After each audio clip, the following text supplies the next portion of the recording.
Hello प्यारे बच्चों, कैसे हैं आप सब।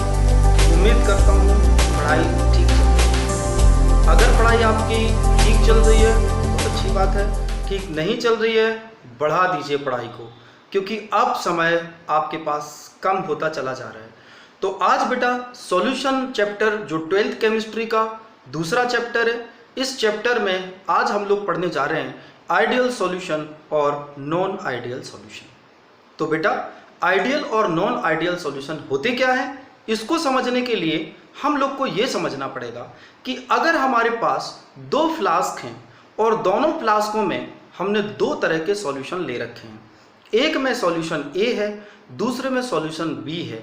अगर हमने इन दोनों को मिलाया और इन दोनों को मिलाने के बाद जो तीसरा सॉल्यूशन बना, जिसको हमने कहा सॉल्यूशन का जो वॉल्यूम बना वो हो गया VB, मतलब पहले का VA वॉल्यूम, दूसरे का VB वॉल्यूम और तीसरे का VF वॉल्यूम। अगर ये A और B का वॉल्यूम VF के वॉल्यूम के बिल्कुल बराबर है, आप कहेंगे हाँ सर है, अभी तक यही तो पढ़ते आए, अभी तक तो यही पढ़ा ना कि बराबर है। क्योंकि हम लोग जब दो सॉल्यूशन को मिलाते हैं तो जो हमें तीसरा सॉल्यूशन मिलता है हम उसको कहते हैं हाँ सर बराबर है। छोटी क्लास में तो यही पढ़ा। अरे भाई यही पढ़ा है ना हम लोगों ने कि हमने क्या किया, 10 ml A लिया, 10 ml B लिया, दोनों को मिला दिया। जब दोनों को मिलाया तो कितने ml मिला, 20 ml। आपने कहा सर 20 ml बन गया, अभी तक तो यही पढ़ा। तो क्या इससे भी अलग कोई हो सकता है? हाँ जी अलग हो सकता है। अभी तक तो आपने पढ़ा ही नहीं ना, आज पढ़ाता हूं आपको। अलग भी हो सकता है। अरे सर कैसे अलग हो सकता है? 10 ml हमारे पास ये दो टेस्ट ट्यूब हैं, इसमें हमने 5 ml ले रखा, इसमें 5 ml, हमने दोनों को मिक्स कर दिया तो 10 ही ml तो बनेगा।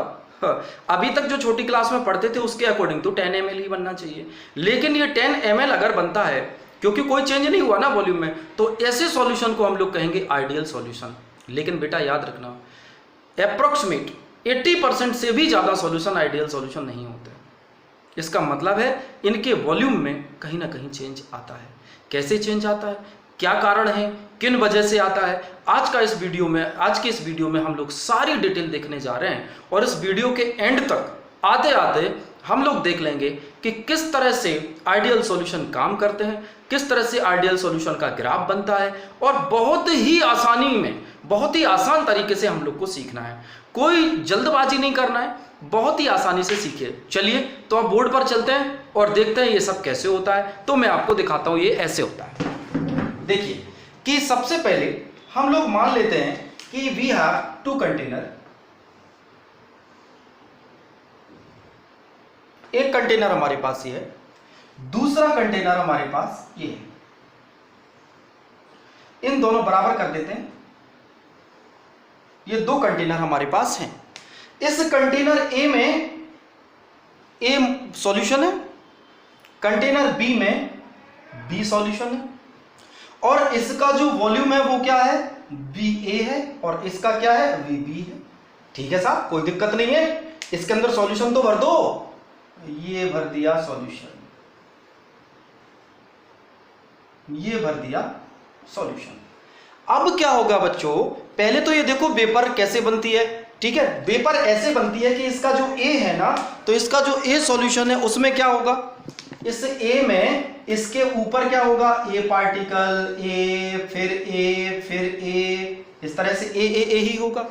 इसमें क्या होगा, यहां पर B, यहां पर भी B, यहां पर B, यहां पर भी B, तो यहां पर B होंगे, B नहीं, B पार्टिकल। ठीक है, तो यहां पर A पार्टिकल और यहां पर क्या होंगे, B पार्टिकल होंगे। अब क्या होगा कि ये जो सरफेस के ऊपर के पार्टिकल हैं उसमें सिर्फ अट्रैक्शन फोर्स कहां से लग रहा है, अट्रैक्शन फोर्स सिर्फ नीचे से लग रहा है। अगर ये A बीच में होता तो इसमें दाएं से बाएं से ऊपर से नीचे से सब जगह से अट्रैक्शन फोर्स लगता, लेकिन ये तो सरफेस के ऊपर जाने वाला है, ऊपर प्रेजेंट है, तो इस पर सिर्फ अट्रैक्शन फोर्स नीचे से लग रहा है। इसका मतलब नेट अट्रैक्शन फोर्स भी कम लग रहा है। तो ये क्या करेगा, ये अपने सरफेस को छोड़कर क्या होगा, ये ऊपर चला जाएगा, ये निकल जाएगा, ये चला जाएगा, ये ऊपर चला जाएगा। इसलिए इसको हम लोग तो कहते हैं वेपराइजेशन। तो ये इवेपोरेशन जो प्रोसेस हो रही है, अगर ये कंटेनर ऊपर से क्लोज है, चलिए अब इसको क्लोज करते हैं। ठीक है, क्लोज करते हैं। चलो भाई इसको कंटेनर को क्लोज करो।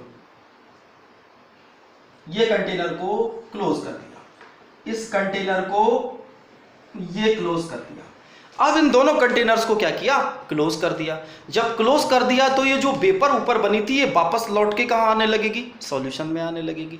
जब ये सॉल्यूशन में आएगी तो यहाँ पर एक इक्विलिब्रियम एग्जिस्ट हो जाएगा और जो वेपर का प्रेशर लगेगा उसी को हम लोग कहते हैं वेपर प्रेशर।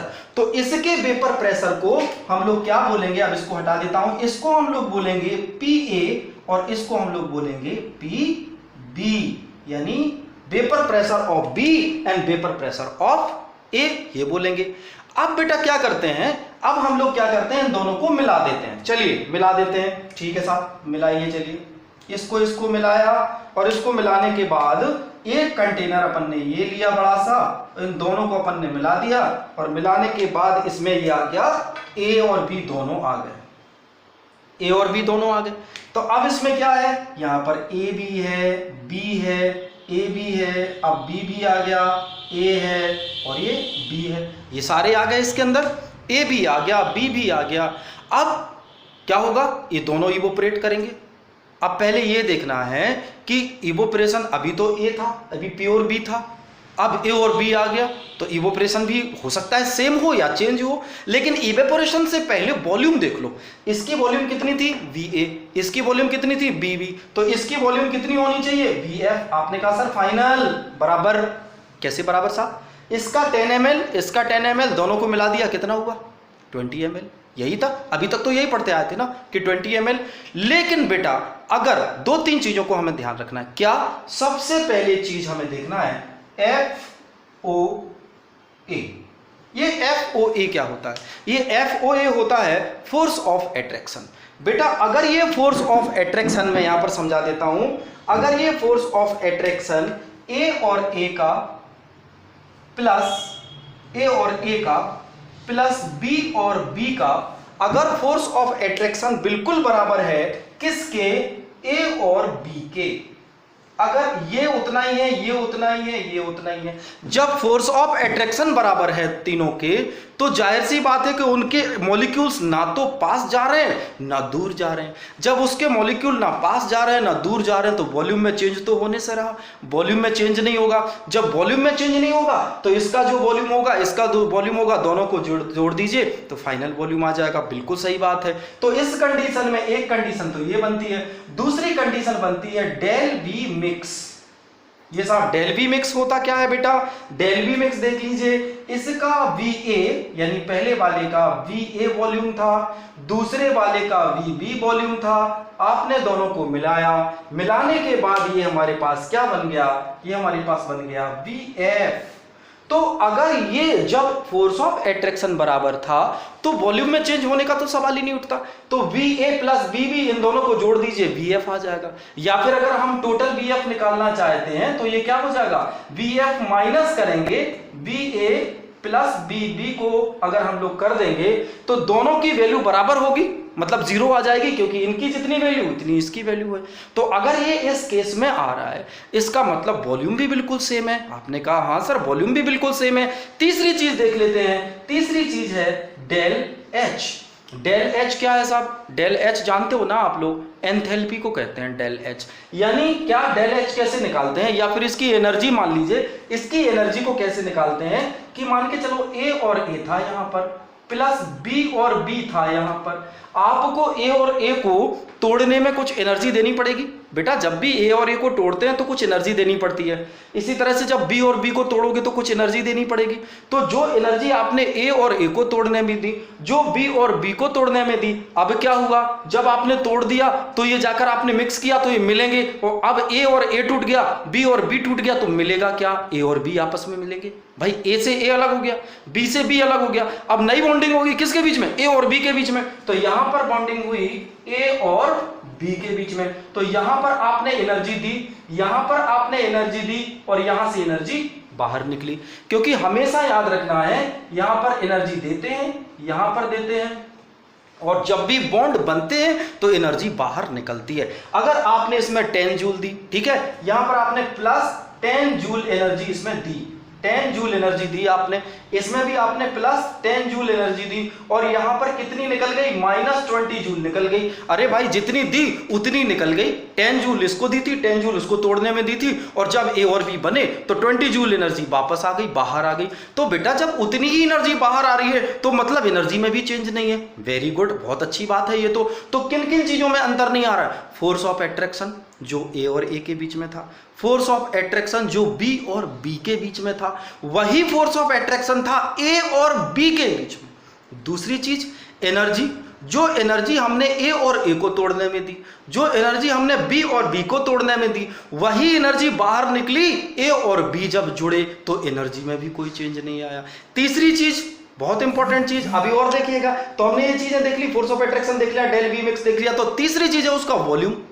तो वॉल्यूम भी नहीं बदलेगा ना, वॉल्यूम उतना ही रहेगा जितना वॉल्यूम पहले का था, जितना वॉल्यूम दूसरे का था, दोनों को मिलाया तीसरा वॉल्यूम बन गया। ये तो साहब ऐसी कंडीशन को बेटा, अगर ऐसी कंडीशन किसी में भी आती है तो ऐसी कंडीशन को हम लोग क्या कहते हैं, आइडियल सॉल्यूशन। तो आपको याद रखना, इसको हम लोग क्या बोलते हैं, आइडियल सॉल्यूशन। अगर ये आइडियल सॉल्यूशन इन चीजों को फॉलो कर रहे हैं तो ये आइडियल सॉल्यूशन है, और नहीं तो ये आइडियल सॉल्यूशन नहीं है। लेकिन ये आइडियल सॉल्यूशन की एप्रोप्रिएट डेफिनेशन अभी नहीं बनी, अभी हमें बस इसके कॉन्सेप्ट पर और पहुंच जाना है। तो इसको जल्दी से नोट कर लो, जल्दी से नोट कर लो या स्क्रीनशॉट ले लो इसका फटाफट, फिर मैं इसके आगे बताता हूं इसका जो फाइनल स्टेप है, और वहीं तक हमारा आइडियल सॉल्यूशन कंप्लीट हो जाएगा। ठीक है, जल्दी से इसको नोट करो, चलो।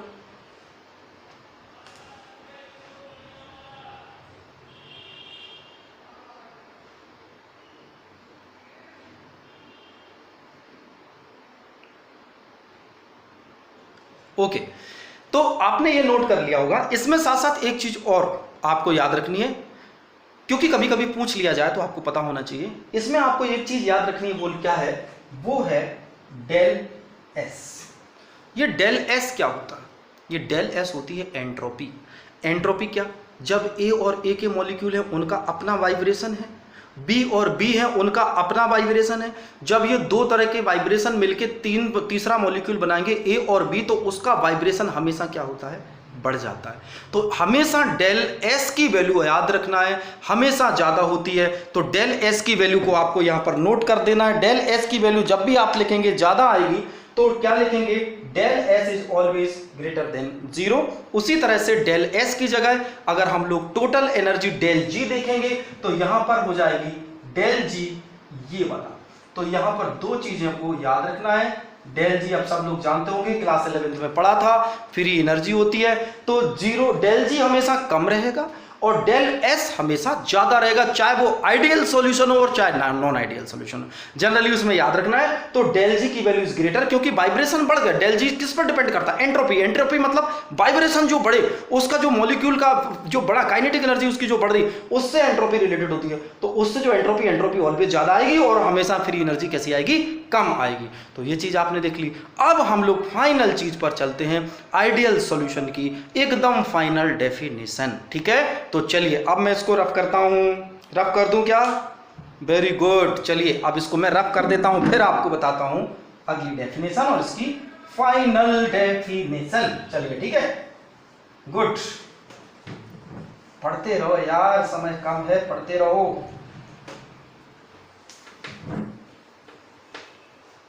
अब सोने का टाइम नहीं है। चलिए, तो अब हम लोग स्टार्ट करते हैं नेक्स्ट। तो इसमें हम लोग को क्या ध्यान देना है, अगला पॉइंट जो हम देखने जा रहे हैं वो हमारा है आइडियल सॉल्यूशन की फाइनल डेफिनेशन। तो क्या करते हैं, एक बॉक्स लिया, दूसरा बॉक्स लिया,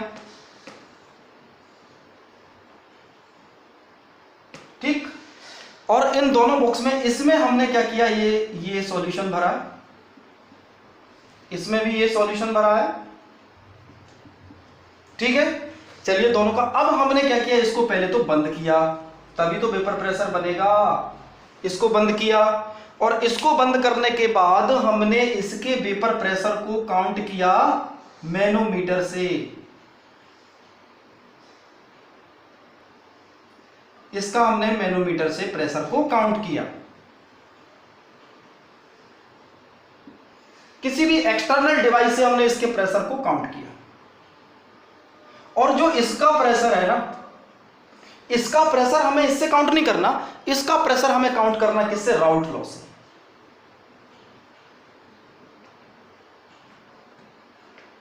ओके, अब बहुत लोग पूछेंगे कि सर पहले राउल्ट लॉ बता दीजिए तभी तो हम काउंट कर पाएंगे। बहुत सिंपल है, चलिए राउल्ट लॉ देख लीजिए पहले क्या है। राउल्ट लॉ होता है कि अगर कोई भी सॉल्यूशन हमारे पास है, कोई भी सॉल्यूशन ए है, तो उसका जो टोटल वेपर प्रेशर होगा ना, कोई भी सॉल्यूशन अगर हमारे पास ए है तो उसका जो टोटल वेपर प्रेशर होगा वो डिपेंड किस पर करेगा? वो डिपेंड करेगा उसके अंदर जो डिजॉल्व है सॉल्वेंट, वो जो सॉल्वेंट प्रेजेंट है उसका पी नॉट ए और जीटा ए, ये डिपेंड करेगा। उसका जो टोटल प्रेशर है वो डिपेंड करेगा क्या? उसके अंदर जो पी ए है और उसका जो मोल फ्रैक्शन है। जो पी ए नॉट आया, मैंने इससे पहले वाले वीडियो में आपको बता दिया था, उसमें से देख लेना। तो टोटल वेपर प्रेशर डिपेंड करेगा mole fraction and the total pressure creating by the volatile substance present in it. तो उसके अंदर जो वोलेटाइल सब्सटेंस है वही तो इवोपरेट होगा और वही जाकर के तो प्रेशर क्रिएट करेगा। तो टोटल पी ए डिपेंड होगा P naught A zeta A. Zeta A क्या है? उसका मोल फ्रैक्शन। मोल फ्रैक्शन पहले वीडियो में बता दिए मैंने। तो इसी तरह से पीबी, अगर कोई सॉल्यूशन क्या है अपने पास? पीबी, तो पीबी के अंदर क्या है? उसके अंदर जो उसका टोटल प्रेशर है वो किस पर डिपेंड करेगा? P naught B. भाई जो पी नॉट बी है उसका और जो उसका मोल फ्रैक्शन है, तो इसका था पी नॉट बी और जीटा बी, इसके ऊपर डिपेंड करेगा। तो अगर हम ये कह दें कि पी टोटल कितना आएगा, तो पी टोटल कैसे निकाल आएगा? P naught A zeta A plus P naught B zeta B, ये हो जाएगा राउल्ट लॉ। तो बेटा याद रखना है, हम क्या कर सकते हैं? राउल्ट लॉ से किसी का भी टोटल प्रेशर काउंट कर सकते हैं। अब हमें इसका प्रेशर काउंट करना है तो हमें दो चीजें पता होनी चाहिए, एक तो पी नॉट ए पता होना चाहिए और एक उसके मोल फ्रैक्शन पता होना चाहिए। तो मोल फ्रैक्शन कैसे निकालते हैं, पी नॉट ए क्या है, ये सारी डिटेल चीजें आप पहले वाले वीडियो में देख लीजिए। नहीं तो अभी जो लोग देख रहे हैं उनको मैं बता दूं कि जो एक्स ए है ये तो क्या है? ये तो मोल फ्रैक्शन है। किसका मोल फ्रैक्शन? जो प्रेशर क्रिएट कर रहा है, जो उस सॉल्यूशन में प्रेजेंट है, यानी पी नॉट ए। तो पी नॉट ए जो उसके अंदर है, जो पी नॉट ए क्रिएट कर रहा है और उसका जो मोल फ्रैक्शन है, उनकी वैल्यू पर टोटल प्रेशर डिपेंड करेगा। तो ये हो जाता है राउल्ट लॉ। तो याद रखना है राउल्ट लॉ क्या है? Raoult law is the total pressure, total vapour pressure और पार्शियल वेपर, जो टोटल वेपर प्रेशर आ रहा है किसी भी कंटेनर के अंदर, उसके जो डिजॉल्व है वो डिपेंड करेगा उसके अंदर के P naught A P naught B या उसके सब्स्टिट्यूएंट्स प्लस उसके मोल फ्रैक्शन के ऊपर डिपेंड करेगा। बस इतनी सी चीज आपको याद रखनी है। चलिए हमने इसका प्रेशर काउंट किया, ठीक है? तो इसका प्रेशर मान के चलिए मैनोमीटर से हमें इसका प्रेशर कितना मिला? पी ए मिला, और हमें इसका प्रेशर कितना मिला? पी नॉट ए मिला, ठीक है? पी नॉट ए और जीटा ए। ये किससे आया? देखो राउल्ट लॉ से। अगर यहां पर बी होता तो क्या होता? पी बी होता और पी नॉट बी होता और जीटा बी होता। ये होता कि नहीं होता?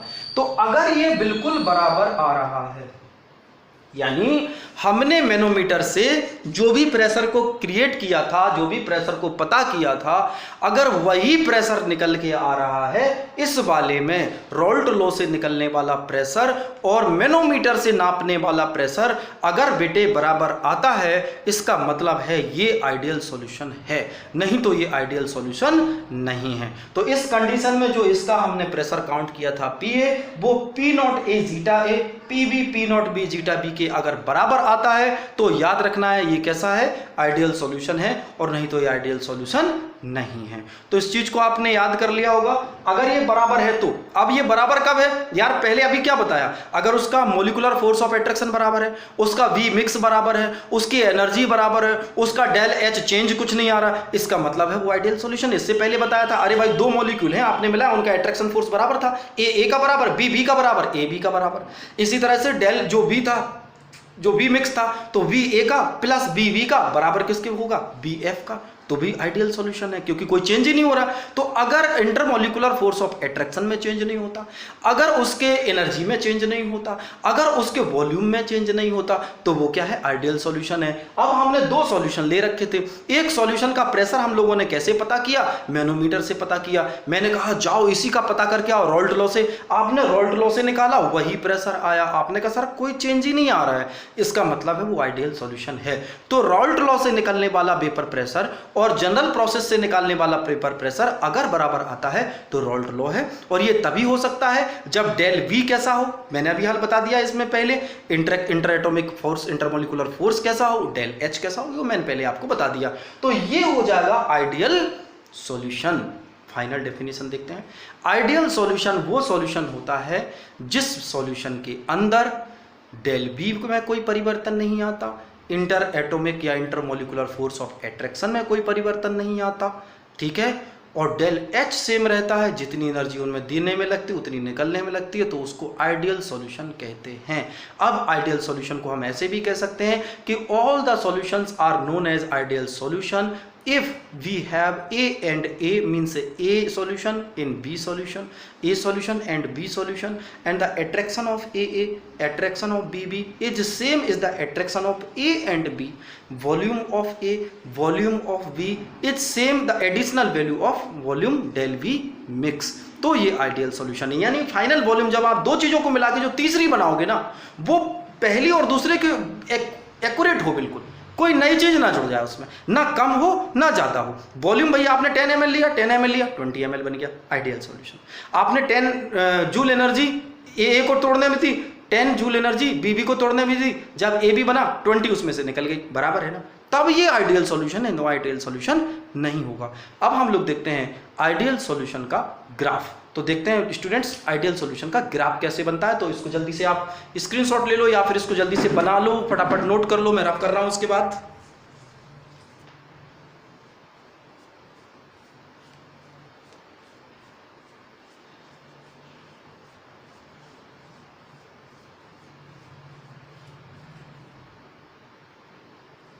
ओके चलिए अब मैं इसको रफ करता हूं, ठीक है।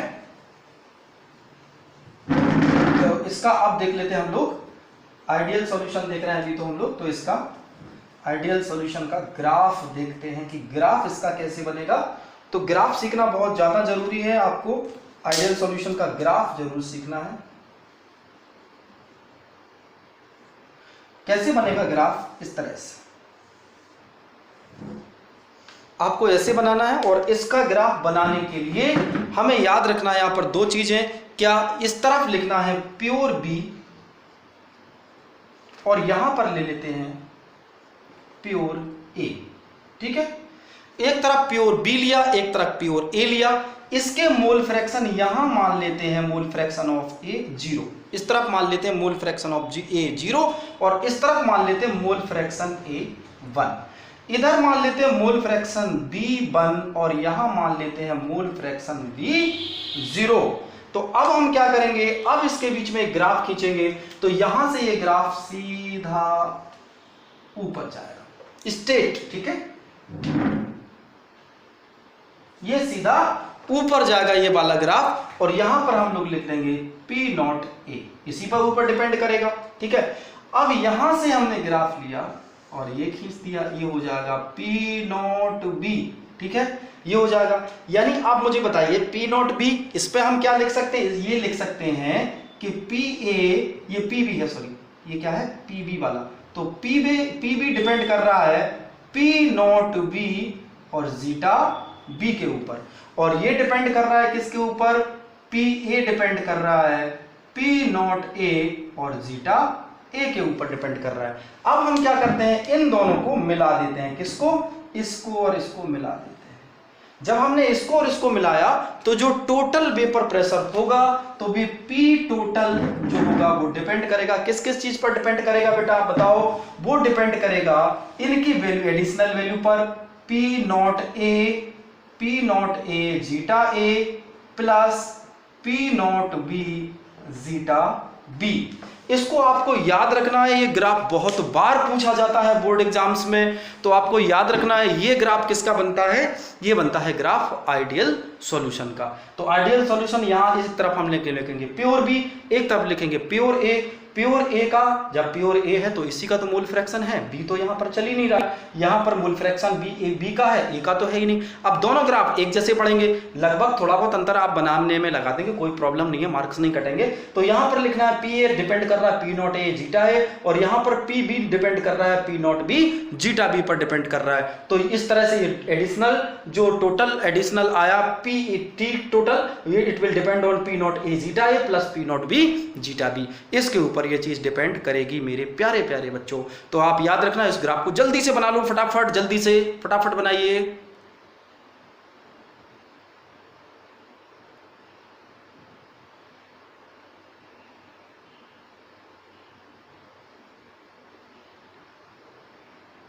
ओके, तो बन गया होगा आपका। चलिए अब हम लोग देखते हैं इसके आखिरी में एग्जाम्पल, और यहीं पर हो जाएगा आइडियल सॉल्यूशन फिनिश। अगले वीडियो में मैं आपको दिखाऊंगा non ideal solution, that is most important things of our chapter.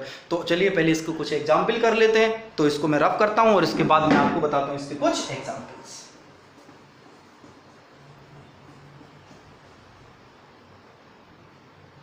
चलिए इसके एग्जाम्पल देखते हैं बच्चों। इसके एग्जाम्पल क्या है, इसके एग्जाम्पल में सबसे पहला एग्जाम्पल लेता हूं C6H6 प्लस C6H5CH3, यानी बेंजीन और टोलुइन। अब बेंजीन और टोलुइन क्यों एग्जाम्पल लिए, क्योंकि बेंजीन और टोलुइन में लगभग पोलैरिटी भी सेम है, मोलिकुलर साइज भी सेम है। आप कहेंगे सर एक नया CH3 जुड़ गया, नो प्रॉब्लम, कोई फर्क नहीं पड़ता, क्योंकि अगर आप एक मॉलिक्यूल छोटा लोगे और दूसरा बड़ा लोगे तो पोलैरिटी बदलने से वॉन डेर वाल फोर्स में परिवर्तन आ जाएगा, और अगर van der Waals force change हो गया तो वॉल्यूम चेंज हो जाएगा, और यही आइडियल सॉल्यूशन में नहीं होना चाहिए। तो यहां पर C6H6 C6H5CH3, भाई दोनों को पहले अलग अलग है, आपने क्या किया, दोनों को मिला दिया।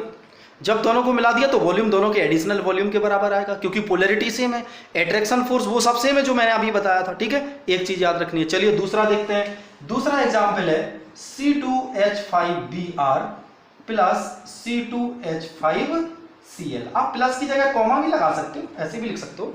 तो इथाइल ब्रोमाइड और इथाइल क्लोराइड, यहां पर ब्रोमीन है यहां पर क्लोरीन है, कोई बहुत ज्यादा डिफरेंस नहीं आएगा पोलैरिटी में, इसलिए पोलैरिटी भी सेम रहेगी, मॉलिक्यूलर साइज भी सेम रहेगा। जब पोलैरिटी मॉलिक्यूलर साइज सेम रहेगा तो टोटल वॉल्यूम भी बिल्कुल बराबर आएगा मिलाने के ऊपर, इसलिए ये भी आइडियल सॉल्यूशन को उसको सॉल्यूशन को फॉलो करेगा। ठीक है, चलिए और भी एग्जाम्पल देख लीजिए अगर देखना है तो। आपके पास जैसे मिथाइल एल्कोहल है, इथाइल एल्कोहल है, आप ये ले लीजिए। तीसरा एग्जाम्पल ले लेते हैं CH3OH और C2H5OH। लेकिन यहां पर आप कहेंगे कि सर यहां पर देखिए मिथाइल आ रहा है और यहां पर 2 कार्बन।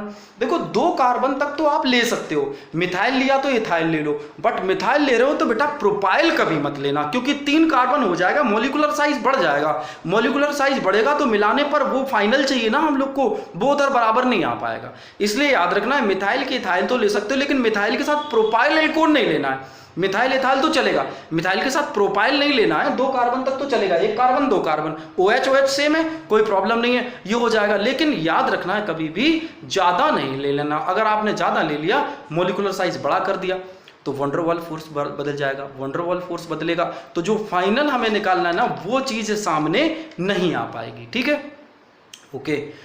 तो आई होप कि इतना जितना मैंने आपको बताया है ये आप सबको इतना समझ में आ गया होगा।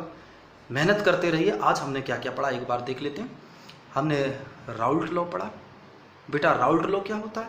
राउल्ट लॉ होता है PA, किसी सॉल्यूशन A का जो टोटल PA आएगा या उसका अकेले का PA होगा, वो डिपेंड करेगा P0A और जीटा A, उसका मोल फ्रैक्शन।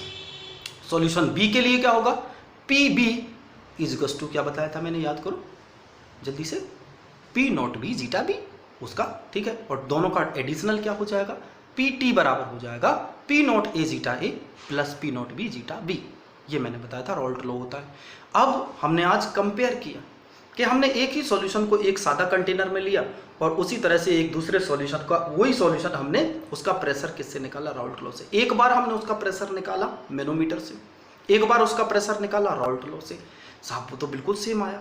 अगर बिल्कुल सेम आया तो आइडियल सॉल्यूशन है, नो प्रॉब्लम। आइडियल सॉल्यूशन देखा, उसका हमने ग्राफ देखा, किस तरह से ग्राफ बनता है ये भी हमने देखा, उसके हम लोगों ने एग्जाम्पल भी लिए। ये बहुत ही, ये आज का टॉपिक बेटा माइलस्टोन मान सकते हैं हम लोग, बहुत इंपॉर्टेंट है। आज आपका होमवर्क क्या है? आज आपका होमवर्क ये है कि जितनी चीज़ें भी मैंने आपको आज सिखाई हैं उतनी सारी चीज़ें एक बार इस वीडियो को एक बार दो बार अच्छी तरह से देख के, पॉज कर करके, जहाँ पर समझ में नहीं आया रुक के देख के समझ के और फिर पेन कॉपी पर इसको आपको लिख लेना है। आप एक बार जो चीज़ लिख दोगे फिर आप कभी नहीं भूलोगे, मैं आपसे कह रहा हूँ। तो आप इसको लिख देंगे, आप नहीं भूलेंगे। तो इतना आपको तैयार करना है। और जिन दोस्तों ने पहले वाले टॉपिक्स देखने हैं वो सॉल्यूशन के चैप्टर्स में मेरे स्टडी 101 चैनल पर पढ़े हैं, आप उसको सॉल्यूशन वाला पोर्शन में जाना, खोलना, आपको सारे टॉपिक मिल जाएंगे। आप सारे टॉपिक्स को पढ़िए। अगले चैप्टर में, अगले पार्ट में हम लोग डिस्कस करेंगे नॉन आइडियल सॉल्यूशन के बारे में, जो कि बहुत इंपॉर्टेंट है। अभी तक तो आसान था, आराम से हमने कर लिया, कोई दिक्कत नहीं है। अब नॉन आइडियल, लेकिन आई होप कि आप सब सीखेंगे। अगर आपको अच्छा लगा हो please like, share and subscribe. अगर आपको ये मेहनत अच्छी लग रही हो, थोड़ी सी भी अच्छी लग रही हो, इस मेहनत में आपको लग रहा हो कि हाँ थोड़ी मेहनत हो रही है, तो लाइक एंड सब्सक्राइब जरूर करिएगा। स्टडी 101 को कंटिन्यू देखते रहिएगा। साथ साथ जो बच्चे एनडीए और सीडीएस की तैयारी करना चाह रहे हैं या फिर एसएससी की भी तैयारी कर रहे हैं या किसी भी कॉम्पिटिशन की, तो बेटा स्टडी 101 पर मैंने कहानी के बेस में इंडियन हिस्ट्री को शुरू किया है। आप बस कहानी सुनिए और उसका इंटरेस्ट देखिए, आप इतना मजा आएगा आपको कि आपको दूसरे चैनल देखने की जरूरत नहीं पड़ेगी। आप कहानी सुनेंगे और मैं आपसे प्रॉमिस कर रहा हूं कि उस कहानी में ही आपको इंडियन हिस्ट्री याद हो जाएगी। आप कहेंगे सर इंडियन हिस्ट्री का क्या मतलब? हाँ ये बात तो सही है, जो आईआईटी के लिए केवल प्रिपरेशन कर रहे हैं उनके लिए तो जरूरी नहीं है, लेकिन जो किसी और एग्जाम के लिए तैयारी कर रहे हैं एक्सेप्ट आईआईटी और सीपीएमटी नीट के अलावा, तो जनरली मैक्सिमम एग्जाम्स में जनरल स्टडी में आपका इंडियन हिस्ट्री आता है। ठीक है, अगर आपको वैसे भी पढ़ना है कि हमें नॉलेज होना चाहिए तो आप जरूर उसको देखते रहिएगा। प्लस एक और वीडियो लेके आ रहा हूँ, इंफॉर्मेशन अबाउट माई झांसी, तो उसको आप जरूर देखिएगा। Thank you very much. आप आगे बढ़ते रहें, आपसे उम्मीद करता हूँ, ईश्वर से प्रार्थना करता हूँ कि आप ऐसी तरक्की करें और बहुत ही अच्छे नंबर से पास हों और सभी लोग जल्दी से जल्दी अच्छी जॉब्स पर सिलेक्ट हों। इन्हीं शब्दों के साथ थैंक यू वेरी मच। जय हिंद, जय भारत।